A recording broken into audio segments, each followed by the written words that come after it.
going on, hobby family? It is your boy K-Dub. This is K-Dub's High Five, five rapid fire questions with your favorite hobby faces. And today we bring in a man that keeps his ear to the hobby streets. He is your content for sports cards, for trading card game, for comics, for investing. My friend Rob, Neo Cards and Comics on YouTube and social medias. How are you doing today, Rob?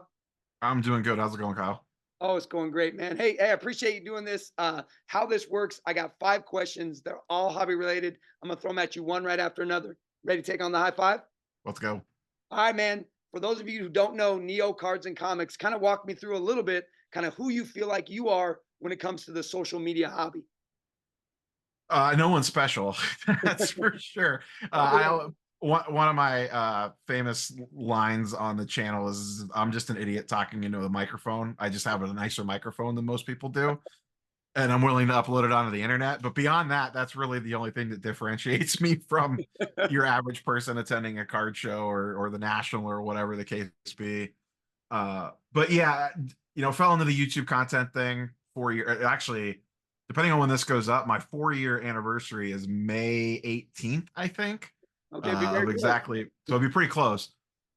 So pandemic locked in, decided to start making content, and have collected sports, non-sports, comics on and off throughout the years, and just kind of fell into you kind of hit on it early on, the more kind of like following the daily Yeah. news cycle or the comings and goings or the what's going on with either the companies or prices and Mm, that sort of thing, and kind of fell, as I made more and more content, kind of drifted more and more towards that niche. So I think people mostly know me for, a lot of the comments that I get when I see people in person are like, oh, like, thanks for keeping me up to date on what's going on, or you're like my one-stop shop for, the pulse of, what this grading company is doing, or what Fanatics is doing, or Panini's doing, or PSA, those sorts of things. Or I get a lot of comments about the Sunday weekly sports card market update that I do, which yeah. is kind of like just a 20 to 30 minute general overview of kind of what's gone on in the last week. So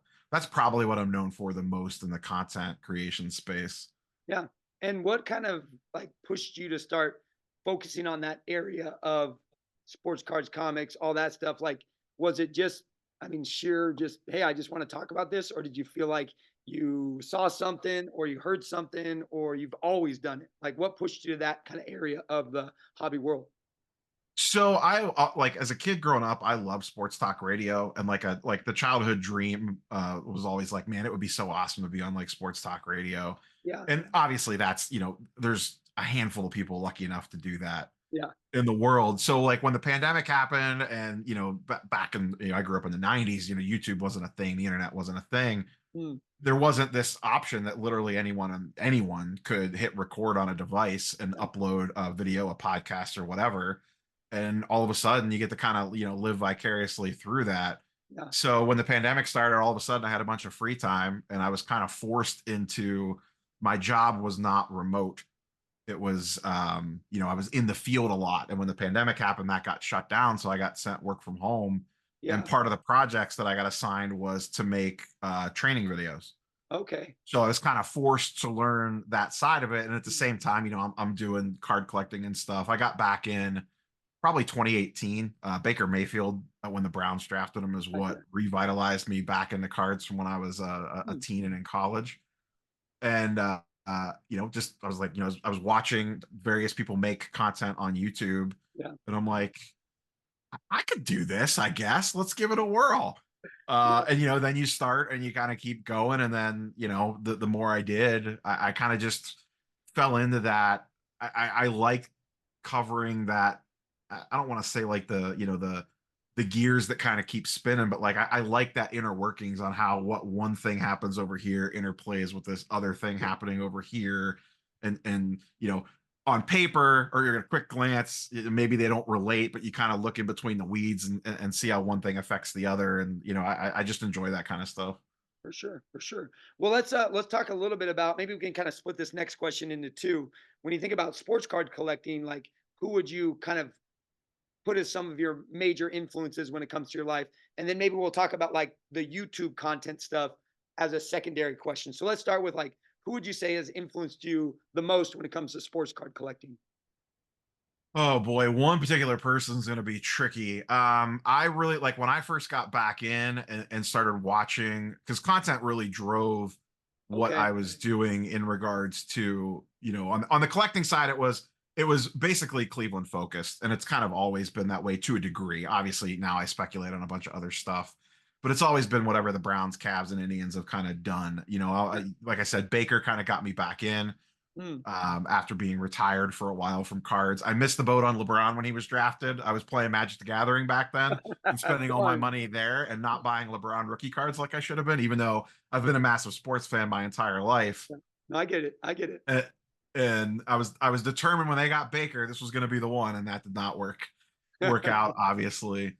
Um, but then like as we kind of got into the content space, I started watching a lot of the same people that everyone did back then. I was watching Pac-Man to see what the latest box openings looked like. I was watching Ryan at Card Collector 2, Jeff Sure. Wilson back then, Mm. PSA Collector who's not even around anymore. A lot of guys aren't even around anymore. Hobby Box, Yeah, Brad Comeback Card Investor, like a lot of these channels that have kind of come and gone with this. And one, they probably influenced a little bit of my, let's take this more to beyond collecting my favorite teams to, let's make a play on something, or sure. buy this to flip it or rot a grade, like that sort of stuff. And then that also kind of influenced me into, hey, if these guys are doing this, I could give this a whirl. For sure. For sure. And is there any particular channel that you saw that you thought, man, what they're doing, I not copy, but you know what I'm saying? Like take what they're doing and like you said, go to the next level with it. Was there anyone that kind of influenced you when it comes to your channel specifically? Like content wise. Yes, content wise. The biggest, probably the two biggest influences, and one of these will probably be controversial. One is, and this is not, he does not does nothing with sports cards. It's all TCG, and I don't even play that much in TCG. I dabble. Rudy from Alpha Investments, I just Yeah. absolutely love the content that he puts out. Yeah. It's fantastic. It's unscripted. It's 10 to 15-minute videos just Mm. about the market or whatever. And I liked the energy and unscriptedness of kind of what he put out and the style of content that he did. And Yeah. then the other one, and this will be the probably the hot take button one, is Jeff Wilson to a degree, Mm. because really what kind of pivoted my content was market movers. Oh yeah. Like the what market movers and card ladder launched at basically the same time, Mm. and I like the idea of making content around that platform or a data driven platform. Because Yeah. at the time that was unheard of. There wasn't, an easy way to like, oh, here's what this card's been doing over the Yes. last six Yes. months. That didn't exist before, late 2020. And being able to leverage, I looked at both tools, and the one that, I ended up leaning towards market movers because I liked the way that it presented the data better. And it also had a larger database at the time. I think it still does. Um, but that ability to kind of take that tool and then make content around it For sure. was kind of what one of the things that kind of pushed me towards like that style of content. And I still use it in videos today quite frequently. Absolutely.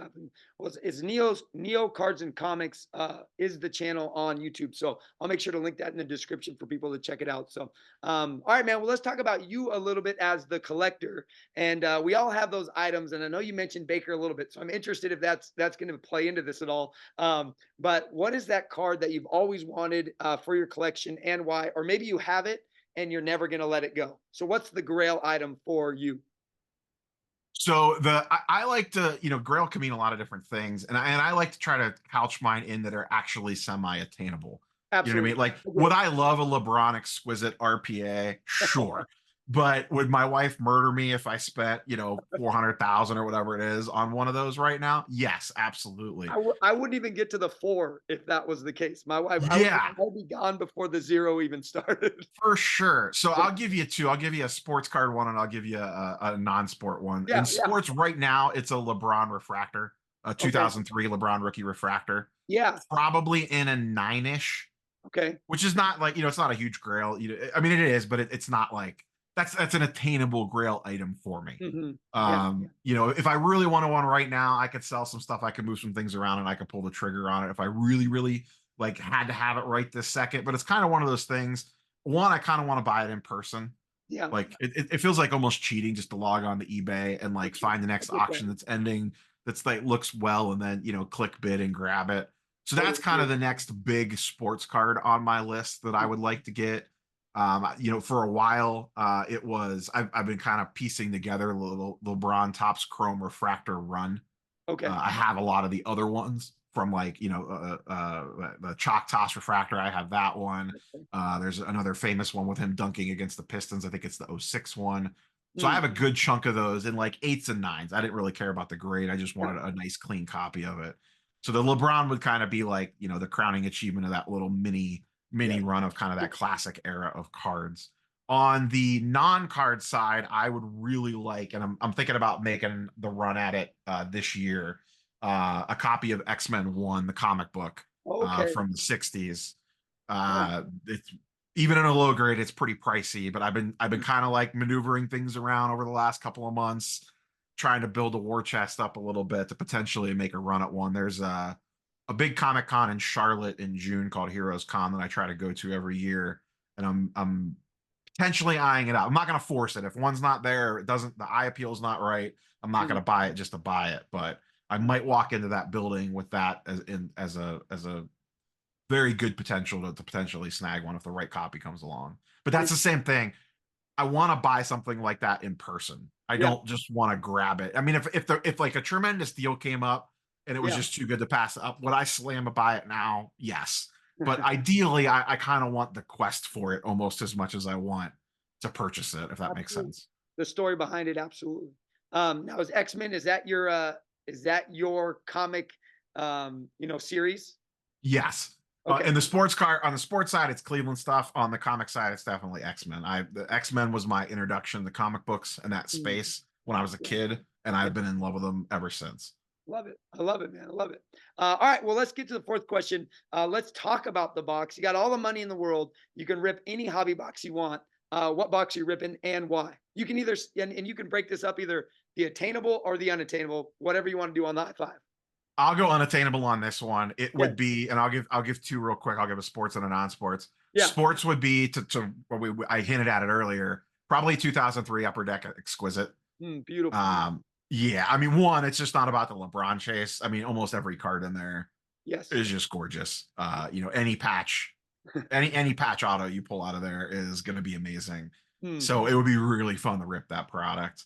And then absolutely. the non-sport one, I would love to open a box of beta Magic the Gathering or Okay. alpha, either one of those. Yeah. That would be ridiculously expensive as well, and I'll probably never do it. I think single packs are thousands of dollars. Okay. So Okay. that would be a fun experience because I don't really dabble in Magic much anymore. I played it a lot in high school and in college, and I started right after beta.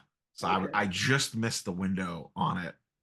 And I just think it would be really fun to rip one of those boxes. There's not many of them left out there, but Now you're talking a little over my head here when it comes to the Mag. Is that like the first Magic beta? Is that the first series of Magic the Gathering? Alpha was the first, and it was an Alpha. extremely short printed product. Got Like it. I think those are near impossible to find these days. Beta Yeah. was the second run, and Got then it. revised was the third run. It Okay. was basically reprints of the same set. So I think Mm, first edition, second edition, third edition, I got basically. it. There were Okay. some tweaks made with each individual set that went along. Alpha and beta, I think, are identical checklists. I don't remember off the top of my head.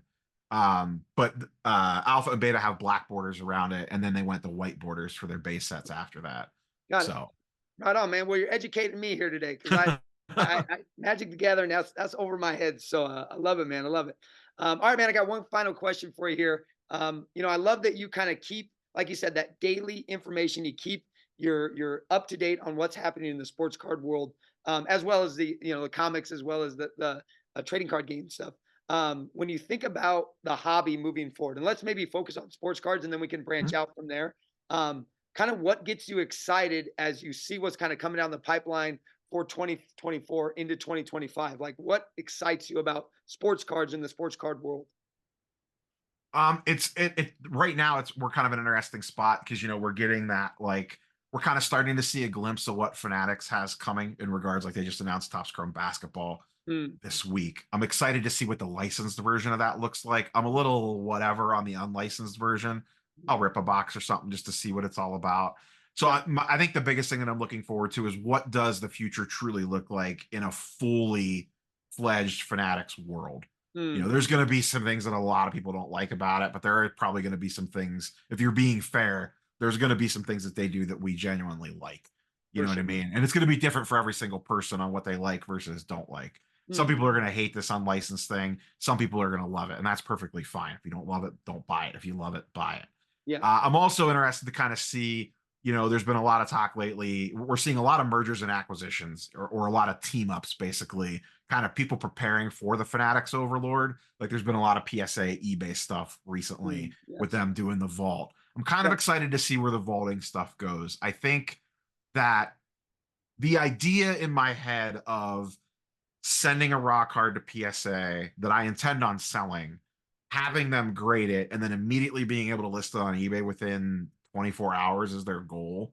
yeah, That that seamlessness, that liquidity, that no barrier of entry is intriguing to me. for sure. Like seeing those barriers come down and making things easier and making it, I don't want to say less hands off, but if I'm intending to sell the card anyway, why, removing those steps of shipping and stuff like that is Yeah, intriguing to me. yeah, I'm very curious to see where that stuff goes. And just grading as a whole. I'm always fascinated by the grading companies. I don't know why. I've just kind of fallen into that, and I like watching their little power plays against each other. for sure, for sure. Well, and I mean, but it seems like PSA. I just saw something on Twitter the other day, and it was like the numbers of grades for each sports card company, and I was so surprised how far ahead PSA was than anybody. And I hear what you're saying as far as this vault thing goes. I almost think that's going to increase the amount of interest in going with PSA over any of the other companies. Yeah, it could, and they kill it by a mile. Ryan over at GemRate does a lot of the population tracking data on like what each company's doing Yeah. monthly, and yeah, PSA absolutely dominates that field. Mm. A little less. Some of the other companies hang a little bit closer in TCG. That is Yeah. also one of the other interesting things is how much like they're grading up over 1 million cards a month. How much of that actually is not even sports cards Very is true. eye opening. Yeah. PSA is professional sports authentication is what it actually stands for, and like 60% of the cards that they grade a month are sports cards. Yeah. The other 40%, I think it's almost close to 40%. It might even be closer to Interesting. 50 now. Is Yeah. not even sports cards. Like Yeah. how big that I think we fall into our little bubbles and we don't really kind of go beyond that sometimes. And I think we kind of lose sight of how big some of these other categories really are. That's very fascinating for sure. Well, let me bounce that to the comic book side of things. As this is an area that I'm very much uncharted, other than my sixth grade self going to a sports card and comic book store and maybe wandering over to the comics every now and again. What does the comic book world, the comic book hobby look like right now in 2024? I mean, is it as growing as the sports card community was in pandemic? Is it shrinking now that the kind of that bubble's bursted, or like what does the sport or the comic book world look like compared to the sports cards? So comics tend to trail sports cards a little bit. Like Okay. everything we were going through during the pandemic, like 9 months to 12 months later, they were having the same either issues or good things or bad things. Like Yeah. our prices spiked first. You know what I mean? Like the prices of everything went to the moon first in sports. And then a few months later, you started to see comic books creep up. And like their peak of the market was probably like 8 to 12 months after the sports card peak. Sports Interesting. cards were still doing good when comic books peaked. It Yeah. hadn't Yeah. completely reset yet, but they peaked up. PSA closed down, and the grading companies were slammed with submissions, and there was huge backlogs and everything. CGC on the comic book side, like 6 months after the card side happened, they were dealing with the same stuff. Everyone complaining Interesting. about, Yeah. oh, it takes 6 months to get my items back. Yeah. So it's kind of funny when you follow both how we're almost kind of the preview for what's going Yeah. on over there. Interesting. Right now, comics are actually probably, I would say, probably a little bit calmer than sports cards are. Things seem a little bit more settled. There was some CGC drama. That's the weird part on the comic book side is that CGC is like the main player in grading. Like Yeah. they get 90 to 95% of submissions, probably. Like it is not, they don't have the same competition that sports cards does. CBCS, which is a Beckett company, is the number two, but it is a distant two. Yeah. So it's kind of a different animal over there from that side of things. Yeah. But they seem like they like prices have reset, kind of like we've gone through. Yeah. Things have kind of settled down now. for the most Mm, part. You're not seeing huge price drops and swings like you did in cards for a while. for sure. Things seem to have settled down a little bit over there, but there's probably some shakeups coming. I know depending on when this goes live, we just got the announcement that CGC and JSA launched their new stuff today Oh while we're wow. recording, that they're going to do autograph authentication for CGC now for comic books, Oh which they've wow. never done before. So that'll Yeah. that'll that'll excite those people a little bit on that side of the fence. For sure, for sure. Well, shoot, man, we cleared the list. You educated me on things that I did not know in this hobby. So we got a high five, man. Throw it up at the end of the high five. Boom. Hey, check out Rob Neo Cards and Comics on YouTube. That's his YouTube channel, as well as he's on all other social media platforms. And I'll make sure to link all of those in the description of this video. Also, subscribe to the channel, Dizzy Dub One. Follow me on Twitter or X at Mr. K-Dub. Shout out to our high five endorsers, Midwest Box Breaks, and LJ's Card Shop. Rob, man, I think you have a great lanes with your stuff because you don't just touch in one area. And I think that draws in a vast variety of viewers. So keep it up, man. I really enjoy your content and look forward to hopefully connecting you maybe in Cleveland at the National. Yeah, hopefully we cross paths in Cleveland. I'll track each other down.